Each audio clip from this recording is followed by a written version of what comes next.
إن الحمد لله نحمده ونستعينه ونستغفره ونؤمن به ونتوكل عليه ونعوذ بالله من شرور أنفسنا وسيئات أعمالنا من يهد الله فهو المهتد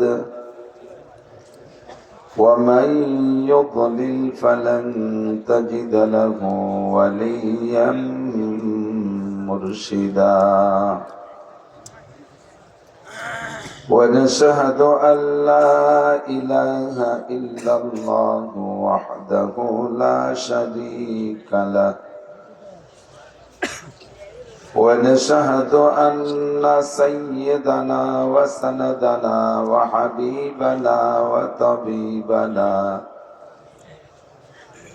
وطبيب قلوبنا ومولانا محمدا عبد الله ورسوله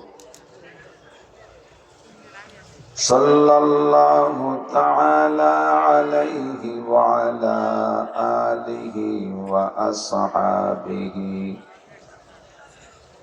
وبارك وسلم تسليما كثيرا أما بعد فأعوذ بالله من الشيطان الرجيم بسم الله الرحمن الرحيم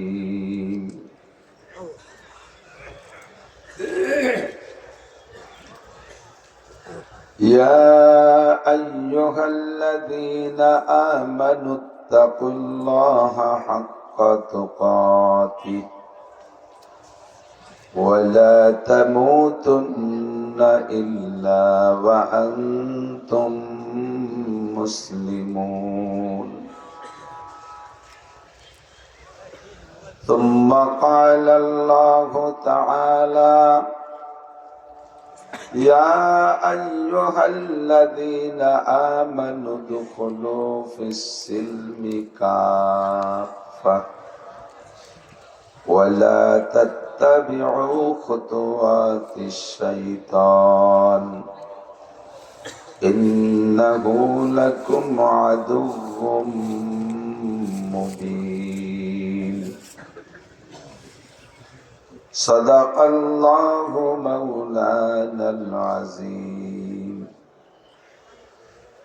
سبحانك لا علم لنا إلا ما علمتنا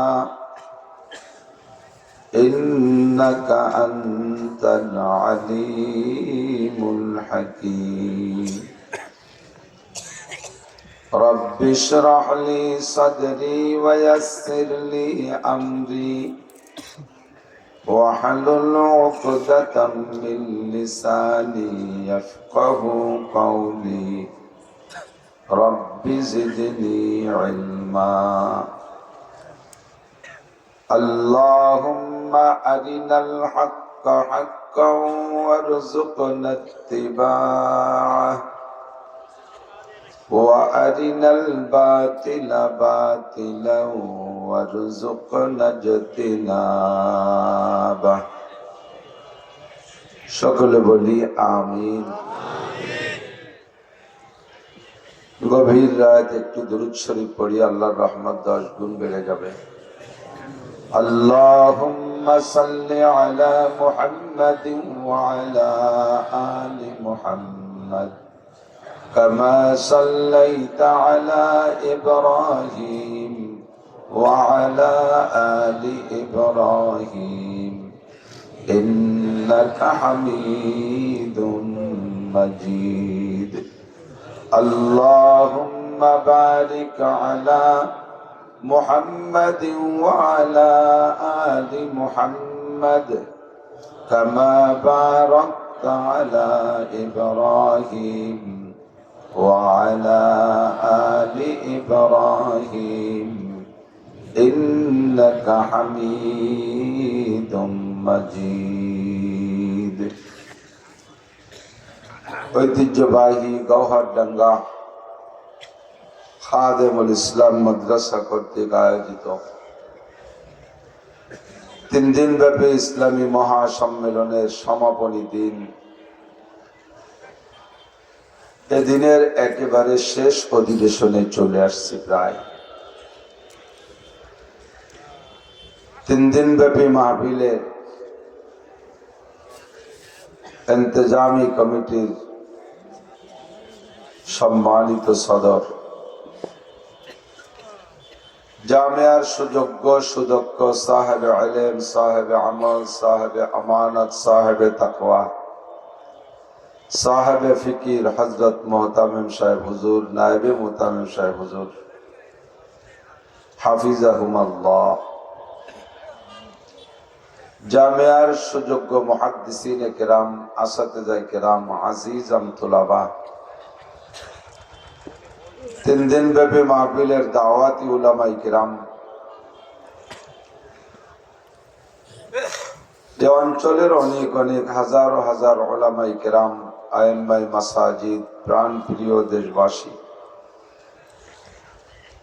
আল্লাহ পাক রব্বুল আলামিন এই গভীর রাত পর্যন্ত বসে হিদায়াতের আশায়, গুমরাহির ভয়ে, সওয়াবের আশায়, গুনার ভয়ে, জান্নাতের আশায়, জাহান্নামের ভয়ে, শিরক ও কুফর মুক্ত ঈমান গড়ার লক্ষ্যে, বিদআত মুক্ত সুন্নতি আমলের প্রশিক্ষণ দেওয়ার জন্য আমাদেরকে এতক্ষণ অপেক্ষা করে ধৈর্যের সাথে বসে থাকার তৌফিক দিয়েছেন। মালিকের দরবারে শুকর আদায় করি, আলহামদুলিল্লাহ। গওহরডাঙ্গা মানেই গওহরডাঙ্গা, এর ভিন্ন কোনো সংজ্ঞা নাই। সারা বাংলাদেশ থেকে উলামায়ে কেরাম এখানে স্বেচ্ছায় আসার জন্য ব্যস্ত ব্যাকুল থাকে। আমি গওহরডাঙ্গা মাদ্রাসার নগণ্য ছাত্র, নিজেকে নিজে অনেক ধন্য মনে করতেছি। শেষ দিনের শেষ অধিবেশনের এক ফাঁকে ইন্তেজামি কমিটি আমাকে আসার জন্য আদেশ করেছেন, আর সেই আদেশ পালন করার সুযোগও পেয়েছি।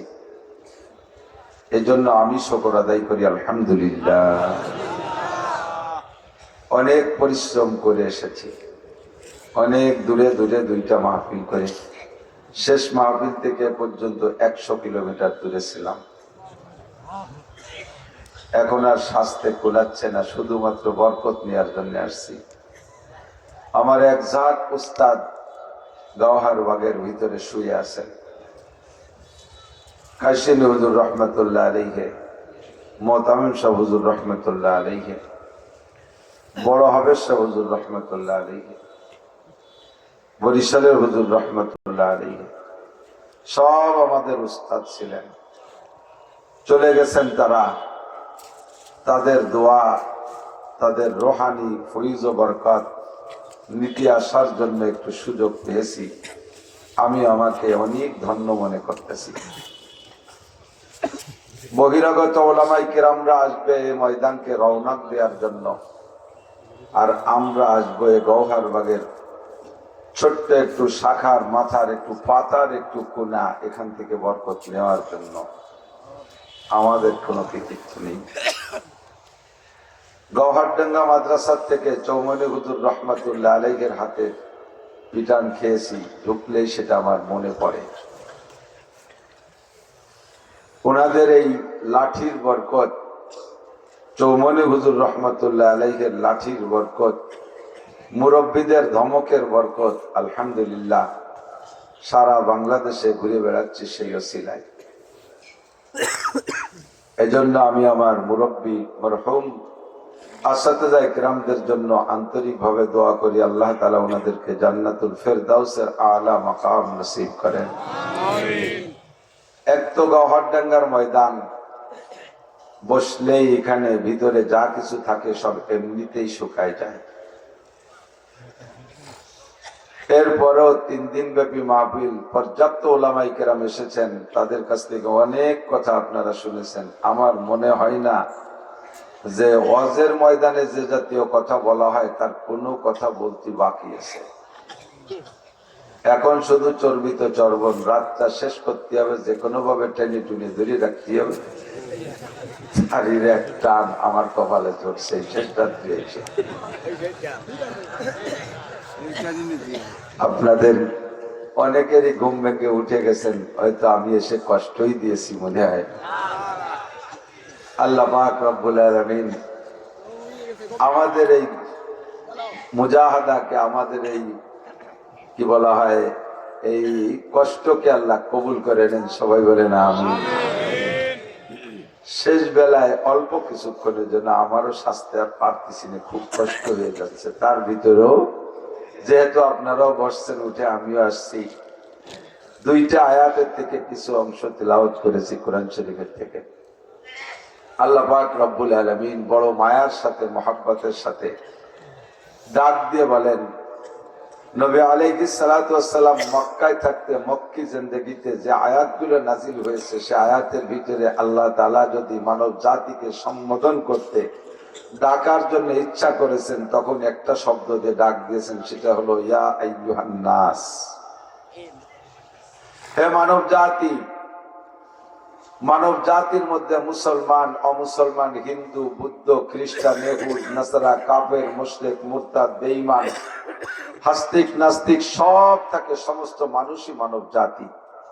আল্লাহ পাক ডাক দিয়েছেন, ইয়া আইয়ুহান নাস ইত্তাকু রাব্বাকুম। হে মানব জাতি, তোমরা তোমাদের রবকে ভয় পাও। কাকে ভয় পাবো? কাকে? রবকে। একটু সবাই বলবো বড় মাঠ, ভয় পাবো কাকে? কে বলছেন? মদিনায় যাওয়ার পরে আল্লাহ পাক মানব জাতিকে ডাক দিতে গিয়ে শব্দ পাল্টাই দিয়েছে। যত আয়াতের শুরুতে দেখবেন ইয়া আইয়ুহাল্লাযীনা আমানু, সহজে বুঝে নেবেন আয়াতগুলো মাদানী আয়াত, হিজরতের পরে নাজিল হয়েছে। তরজমা কি? হে ঈমানদারগণ। এখন শুধু খাস ঈমানদারদের উদ্দেশ্যে ডাক দিয়েছেন। সম্ভবত দেখলেও পাবেন, বা আমি মুরব্বীদের থেকে শুনেছি, সদস্য হুজুর রহমাতুল্লাহ আলাইহি ইয়া আইয়ুহাল্লাযীনা আমানু এর তরজমা করতেন, হে আমার পাগলরা, হে আমার পাগলরা। যশোরে হুজুর রহমাতুল্লাহ আলাইহির বয়ানের মধ্যে শুনেছি, হুজুর বলতেন, হে অন্ধ জগতের অটল বিশ্বাসীরা। দুই মুরব্বীর 2টা তরজমাকে মিলাইয়া আমি বলি, ইয়া আইয়ুহাল্লাযীনা আমানু, হে অন্ধ জগতের অটল বিশ্বাসী পাগলরা। দুনিয়ার নাম অন্ধ জগৎ। একজন অন্ধ মানুষ যেমন কিছুই দেখতে পারে না, দুনিয়ার সাজসজ্জা, এমনকি নিজের সন্তানকে পর্যন্ত দেখতে পারে না। অন্ধ মানুষ আব্বাকে দেখতে পারে না, অন্ধ মানুষ নিজের মাকেও দেখতে পারে না, অন্ধ মানুষ নিজের স্ত্রীকেও যেমন দেখতে পারে না, দুনিয়ার কোনো কিছুই দেখতে পারে না। দুনিয়াটা হলো অন্ধ জগৎ। এই অন্ধ জগতে বসে আল্লাহকে দেখা যায় না, জান্নাত দেখা যায় না, জাহান্নাম দেখা যায় না, পুলসিরাত দেখা যায় না, ময়দানে মাহশার দেখা যায় না, মিজানের দাড়িপাল্লা দেখা যায় না, জান্নাতের নাজ ও নিয়ামত দেখা যায় না, জাহান্নামের কোন সাজা শাস্তির কোন সেক্টর দেখা যায় না। এ দুনিয়ার নাম হলো অন্ধ জগৎ। আমরা যারা ঈমান এনেছি, আল্লাহর প্রতি বিশ্বাস স্থাপন করেছি, আমরা অন্ধ জগতের অটল বিশ্বাসী বলে আল্লাহ পাক আমাদেরকে ডাক দিয়ে বলেন, হে অন্ধ জগতের অটল বিশ্বাসী পাগলরা, তোমরা এগুলো না দেখে বিশ্বাস করেছো, তোমরা ঈমানদার, তোমাদের জন্য আমার খাস নসিহত আর ওসিয়াত। ইয়া আইয়ুহাল্লাযীনা আমানু ইত্তাকুল্লাহ। সম্ভবত তাকওয়ার বয়ান কোনো না কোনো বক্তা এ ময়দানে করেছেন, তারপরও শেষ বেলায় স্মরণ করাই দেই, আল্লাহ পাক রব্বুল আলামিন ডাক দিয়ে বলেন, হে অন্ধ জগতের অটল বিশ্বাসী পাগলরা, ইত্তাকুল্লাহ, আল্লাহ পাক রব্বুল আলামিনকে তোমরা ভয় করো। কাকে ভয়? দুনিয়ার অনেক কিছুকে আমরা ভয় পাই, বাঘরে ভয় পাই কিছুক্ষণের জন্য। বাঘে আমাদের ধরলে ছিঁড়ে বুড়ে খেয়ে ফেলবে, মারা যাব। মরার পরে বাঘরে ভয় পাওয়া লাগে না। আগুনকে ভয় পাই, আগুনে পুড়িয়ে মেরে ফেলবে, মারার পরে আর আগুনকে ভয় পাওয়া লাগে না। সাপকে ভয় পাই, দংশন করবে, সাপের দংশনে যদি মরে যাই, মৃত্যুর পরে আর ওই সাপকে ভয় করা লাগে না। দুনিয়ার অনেক কিছুকে ভয় পাই, এই ভয়টা সাময়িক কিছুক্ষণের জন্য। কিন্তু আল্লাহ পাক রব্বুল আলামিনকে ভয় পেতে হবে এজন্য যে রব্বুল আলামিনকে দুনিয়ায় তার আযাব গজবের থেকে আমরা ভয় পেতে হবে। পরকাল রয়েছে বিশাল সামনে, সে জগতে রব্বুল আলামিনের সামনে গিয়ে আমাদের জিন্দেগির 4টি প্রশ্নের জবাব দেওয়া লাগবে। বাঘের সামনে জবাব দেওয়া লাগে না, আগুনের সামনে জবাব দেওয়া লাগে না, সাপের সামনে জবাব দেওয়া লাগে না। এটা মৃত্যু পর্যন্ত শেষ। কিয়ামতের ময়দানে যায়া এনি ম্যান এভরিবডি, আল্লাহ নবী বলেন লা তাজুলু কদামা ইবনি আদমা ইয়াউমাল কিয়ামাতি হাত্তা ইউসআলা আন আরবা। হাসরের মাঠে একজন মানুষও 4টি প্রশ্নের জবাব না দিয়া সামনের দিকে এক কদমও বাড়তে পারবে না। বিশ্বাস হয়? একটু বলেন হয়? কিয়ামতের ময়দানে 4টি প্রশ্নের জবাব না দিয়ে যেতে পারবেন না। 4টি প্রশ্ন উদাহরণস্বরূপ বলা যায়, যারা বিমান চড়েছেন, বিমানে উঠেছেন, তারা জানেন বিমানে উঠার আগে 4টি ইমিগ্রেশন হয়। 4টি ইমিগ্রেশন আছে। ইমিগ্রেশন হলো বিমানের চেকপোস্টের পরিভাষায় বলে ইমিগ্রেশন। 1 নম্বর ইমিগ্রেশন যদি বিদেশ যাইতে যান, 1 নম্বর ইমিগ্রেশন আপনার পাসপোর্ট পরীক্ষা হবে, 2 নম্বর আপনার টিকিট চেক হবে, 3 নম্বর আপনার মাল ও ব্যাগেজ চেক হবে, 4 নম্বরে আপনার বডি চেক হবে। আপনার যদি পাসপোর্ট একুরেট না হয়, প্রথম চান্সে আপনাকে বাদ দেবে। পাসপোর্টে যদি আপনি পাস করে যান, ওখানে যদি আটকা না খান, পাসপোর্ট যদি আপনার শতভাগ পিওর হয়, তাহলে এবার আপনাকে চেকে যেতে হবে টিকিটে। টিকিট যদি সঠিক থাকে তাহলে সামনে যেতে পারবেন। পাসপোর্ট ঠিক আছে কিন্তু টিকিট ঠিক নাই, তাহলে আপনাকে সামনে যেতে দেওয়া হবে না। 3 নম্বরে আপনার ব্যাগেজ চেক হবে, মালের ব্যাগেজের ভিতরে কোনো লাগেজের মধ্যে কোনো দূষিত কিছু আছে কিনা। যদি দূষিত কিছু থাকে, সামনে আপনাকে যাইতে দেবে না। 4 নম্বরে আপনার বডি চেক হবে, বডির ভিতরে কোনো দূষিত কিছু আছে কিনা। শুনেছি অনেকে নাকি বিদেশ থেকে পেট করে স্বর্ণ খাইয়া আছে, বাংলাদেশে আছে পায়খানা করে, এরপরে সে পায়খানা ধুয়ে বুঝে বিক্রি করে। পেটের মধ্যে গাঁজা আবার বিভিন্ন প্রকার মাদক নিয়ে আসে নাকি শুনেছি, এর কারণে বডি চেক হয়। 6-7 বছর আগে সম্ভবত একবার মালয়েশিয়া গিয়েছিলাম। যাওয়ার সময় আমি 3টে ইমিগ্রেশনে ওকে, 4 নম্বর ইমিগ্রেশনে আমি ধরা পড়ে গেছি। বডি চেক যখন করছে, যখন বডি চেক হয়, মেশিনের মধ্যে ঢুকছি, সঙ্গে সঙ্গে রিং করে ওঠে, আর চতুর্দিক দিয়ে সব চলে আসে। কি ব্যাপার, হুজুরের বডির মধ্যে কি বিপদ? আমিও লজ্জায় মরে যাই। আল্লাহ, সব মানুষ রিং শুনে আমার দিক তাকায় রয়েছে, আমি যাইতেছি মালয়েশিয়া ওয়াজ করতে, আমার বডির মধ্যে কি দিলাম যে রিং করে। যারা আমাকে চেক করতেছে সবই আমার অজের দর্শক, আমারে চেনে। ওরা কয় হুজুর পকেট থেকে যা যা আছে সব বের করেন। সব বের করে দিয়ে দিছি, তারপরও রিং করে। আমি বুঝতে পারলাম না ঘটনা। ইতিমধ্যে ফেরেশতা পাইতে গেল, পাঠাইলো একজন মহিলা ফেরেশতা। যারা ছিল পুরুষরা ওরা খুঁজে পায় নাই, এর মধ্যে একজন মহিলা পাঠাইছে। মহিলা এসে একটা মেশিন ধরে আমার দিক কিভাবে এরকম টর্চ লাইটের মতো লাইট মারছে। লাইট মেরে কয় হুজুর আপনার পকেটের মধ্যে ছোট্ট একটা পকেট ডায়েরি আছে, দেখেন ওই পকেট ডায়েরি ডায়ালের মধ্যে এখন ব্লেড আছে। সত্যি খুলে দেখি যে পকেট ডায়েরি ডায়ালের মধ্যে ব্লেড। আমি আশ্চর্য হয়ে গেলাম, ও আল্লাহ, মহিলা কত বড় বুজুর্গ, কিভাবে টের ভালো। আমার পকেট ডায়েরির ভিতরে ডায়ালের মধ্যে একটা ব্লেড, কবে যেন নখ কাইটা রাস্তাঘাটে বেলায় নেই যে অ্যাক্সিডেন্ট হবে, রেখে দিচ্ছি ওর মধ্যে, তার বের করছি মনে নাই। ধরা পড়ে গেছি ইমিগ্রেশনে। যতক্ষণ পর্যন্ত আমার বডি ইমিগ্রেশনে ওকে না হয়েছে অতক্ষণ পর্যন্ত আমাকে বিমানে উঠতে দেয় নাই। সেখান থেকে ওয়াজ সংগ্রহ করলাম, লা তাজুলু কদামা ইবনি আদম ইয়াউমাল কিয়ামাতি হাত্তা ইউসআলা আন আরবা। ভয় পাই আল্লাহকে কেন? আল্লাহ পাকের সামনে ওই কোর্টে দাঁড়াইয়া চারটি ইমিগ্রেশন হবে। এক নম্বর ইমিগ্রেশন আন উমরিহি ফিমা আপনা, গোটা 70-80 বছরের জিন্দেগির হিসাব আমাকে দেওয়া লাগবে, আল্লাহর কসম দেওয়া লাগবে। আজকে শনিবারের রাতে, গত শনিবারের রাত্রে কি খাইছেন আমার মনে হয় পুরো মাঠের একজনও তাড়াতাড়ি দ্রুত গতিতে বলতে পারবেন না যদি সত্য কথা বলেন। 70 বছরে কোথায় কি করছি, কোন জায়গা কি খাইছি, এ কি মনে রাখা সম্ভব? হযরত মাওলানা আলী হোসেন শাহ হুজুর রাহমাতুল্লাহ আলাইহি এই মাঠে, তখন তো মাটিটা ছিল না, মাঠ ছিল ওইটা। গভীর রাত্রে শেষ রাত্রে বক্তা ছিলেন আলী হোসেন শাহ হুজুর, মাওলানা নিজামুদ্দিন সাহেব কমসরি হুজুর। কিংবা রসে ভরে অনেক কথা বলতেন, এভাবে মানুষ সব ঘুম থেকে উঠে যেত। তো হুজুরকে আমি, হুজুর যখন অসুস্থ, হুজুর তো আমাদের চেয়ে অনেক বেশি মাহফিল করছে।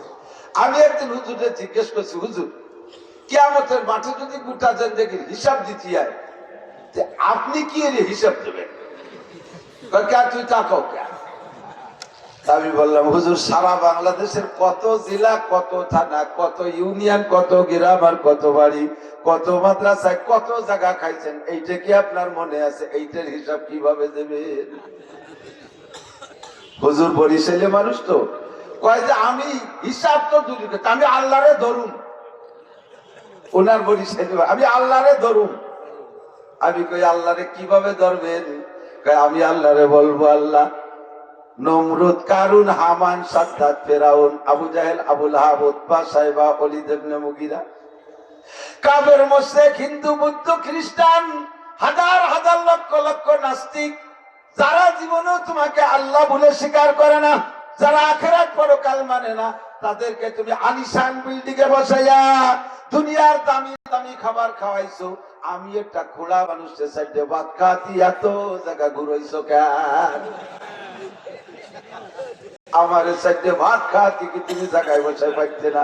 সাইডে ভাত দুনিয়া বলে ঘুরে ঘুরে খাবার তাইবার এসব নিতে। আমি বললাম, হুজুর তাহলে যদি এই পেঁয়াজ আল্লাহরে দেন, আল্লাহ কি জবাব দিতে পারবে? অবশ্যই আল্লাহর কাছে জবাব আছে। কি জবাব?